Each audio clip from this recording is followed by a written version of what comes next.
From a man who has less of a sense of humor than a sense of schadenfreude, this is the Daniel Natal Show.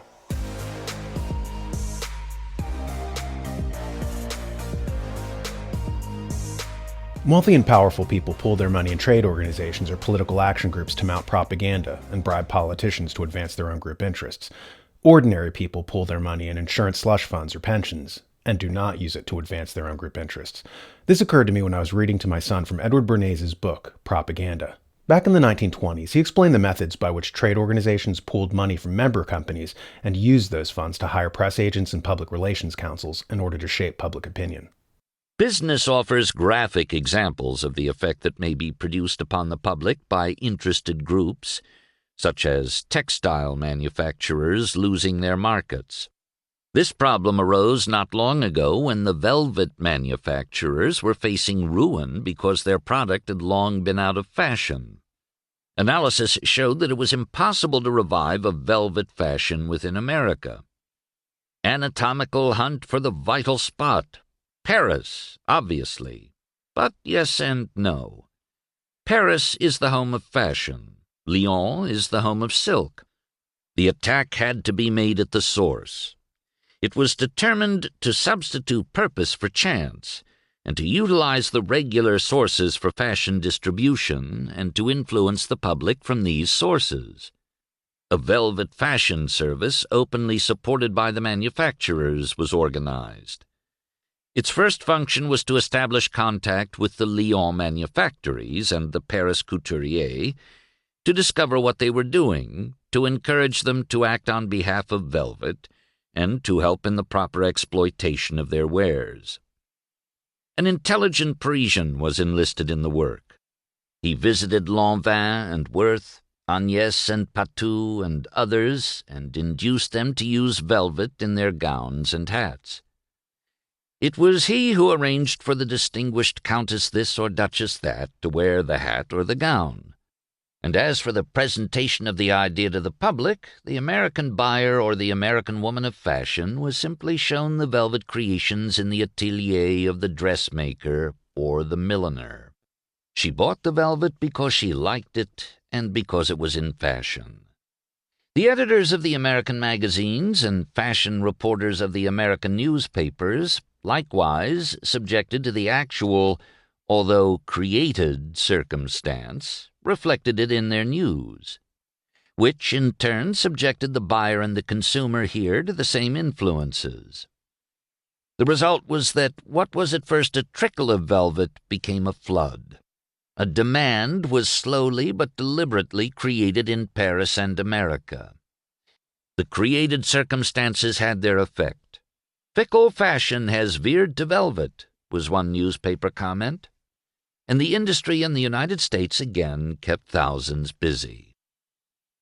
The new propaganda, having regard to the constitution of society as a whole, not infrequently serves to focus and realize the desires of the masses.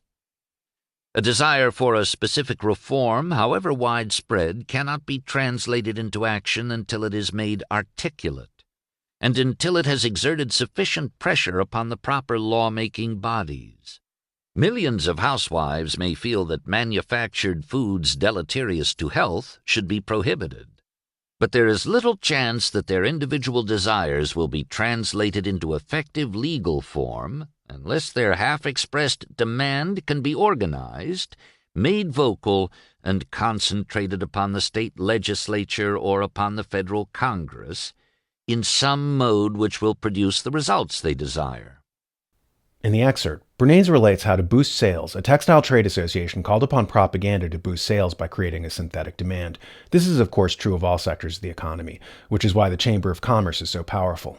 It's 1 billion companies with dues-paying members who create a slush fund by which to propagandize the public or carry out lobbying efforts. The wealthy understand the usage of slush funds. Ordinary people don't. Ordinary people pool their money, and then they never use it to advance their own group interests, like in insurance. As was reported earlier, Warren Buffett bought insurance companies like Geico. As millions of people paid their premiums, he used that slush fund from other people's money to buy companies like Lego, Fruit of the Loom, or Heinz Ketchup. He used your money for his benefit. Likewise, ordinary people pool their money in pension funds, policeman pension funds, firefighter pension funds, teachers union pension funds, and so forth. Regular folk aggregate tremendous amounts of capital and then don't use it to advocate for their own interests. They allow corrupt companies like BlackRock to take that money and use it to advance their interests. Look at the recent PayPal scandal, where PayPal was threatening to fine people $2,500 if they had the wrong opinion. Only now is it being revealed that these payment processors are yet another method by which to pull vast sums of other people's money and to create slush funds from it. See this guy talking about PayPal pretending to be woke, but in reality creating pretexts to keep people's money as long as possible because they're investing with it and making profits off it. Now, we're going to talk about PayPal a lot.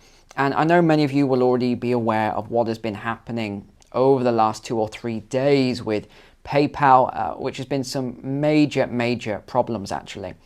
But I'm going to tell you some other stuff which I don't think anyone is really talking about at the moment, because I don't think many people have really noticed this. I've seen it on a few forums, but I haven't seen anyone talking about it on YouTube or in the media.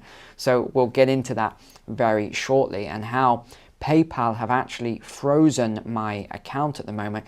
And I think what's actually going on here is perhaps a liquidity crisis with PayPal. I think PayPal has some form of a liquidity crisis going on. I don't know exactly, because it's impossible to find this information. I did go through all their website and terms and conditions, and it isn't clear. They use all this misinformation to redirect you. But like a lot of you, as soon as I saw all of this going on, the first thing I did was I tried to pull out my money, so transfer it from PayPal to my bank account.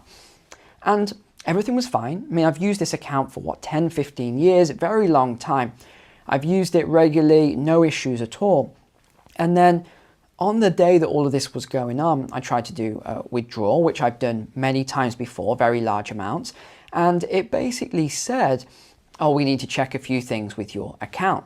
And I thought, what? Why would you need to do that? That makes no sense. And then it said it will let me know in 24 hours or so. And I thought, okay, fine. And then the very next day I get this. In fact, I'm going to put this on screen so you can actually see it. So the first one says, we need some information from you.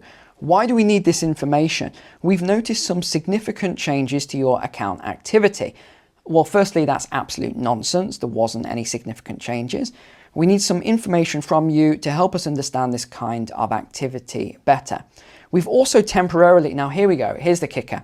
We've also temporarily limited certain features in your PayPal account. Currently, you won't be able to make a payment or withdraw money. Now, isn't that a coincidence that the only 2 things I can't do in my account due to this unusual activity, which wasn't unusual, it was normal activity. There was nothing strange or out of the ordinary at all. They just didn't want me withdrawing my capital because everyone was withdrawing their money at the same time. And I think PayPal are obviously doing something with this money. They're not paying you an interest rate, but they're obviously doing something with the money. And I'd love to know what they're doing with it behind the scenes here. They're obviously making a lot of profit out of people's liquidity, just like banks do. And like you see a lot of times, it's somewhat like a margin call, or where pension funds are told you need to put more cash into your account here.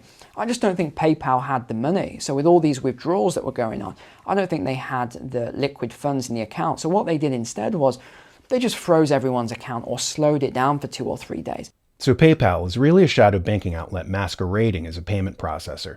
They're a way to get people to pool their money in one place so that PayPal's owners can use it to grow their own wealth. But the larger point is this. The wealthy know about pooling their resources. They do it in trade associations, the Chamber of Commerce, or other venues, and use that slush fund to advance their own interests. The poor are encouraged to pool their money in insurance companies or pension funds, but never use that concentrated power to advance their interests. Maybe it's time that changed. Speaking of combining forces and using group cohesion to amass political power, consider joining the John Birch Society. It's the only real grassroots conservative organization that has chapters and communities with real human beings, which is why the establishment fears it. They want us divided, separated, neutralized. Maybe it's time that changed. Go to jbs.org and find a chapter near you.